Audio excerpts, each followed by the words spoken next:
So when I was in college, I had this friend named Teddy, and Teddy was this brilliant guy, just brilliant. He was funny, he was charming, he was just delightful. But Teddy was a hypochondriac. He always thought that he was dying.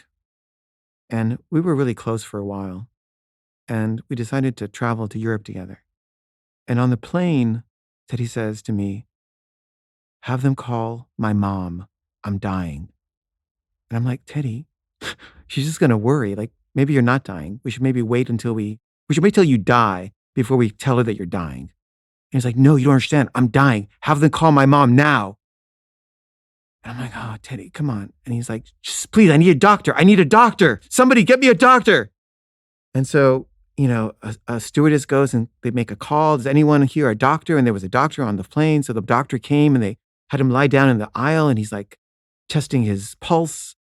And he's like, "I don't see anything wrong with him, but let's just call an ambulance so that when we arrive, they can just grab him and see if he's okay."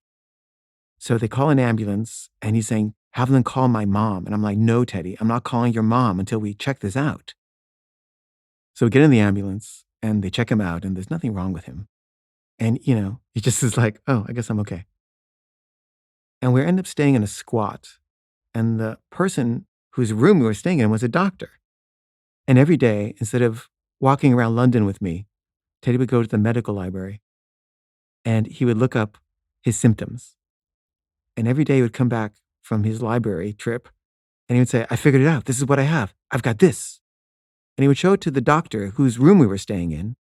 And his name was Harry. And Harry would say, "You can't have that."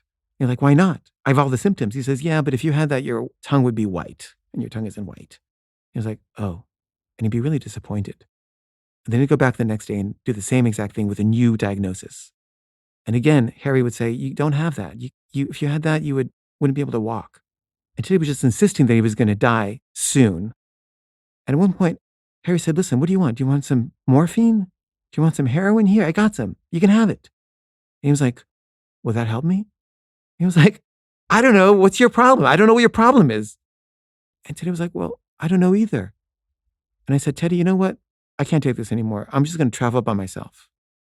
And he said, "Kaveh, I'm going to die and you're going to feel guilty for the rest of your life that you abandoned me." And I said, "You know what, Teddy? I'm willing to take that chance." And he said, "I can't believe you're doing this. I'm dying."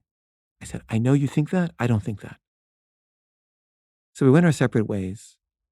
And his hypochondria just got worse and worse. And this went on for 30 years. And, he lost every job he had because of this. He lost every relationship he's had because of this. And he won't even talk to his friends because he thinks he's dying and his friends don't understand. And he's just isolated himself from the entire world. And what's sad was that he was such an incredibly brilliant and amazing person. And over the years, he's just gotten less and less fun, certainly, but also just he's become dulled with self pity. And I don't know where this comes from, but I think all he ever wanted was for people to feel sorry for him. And it was just like such a sad waste of a life.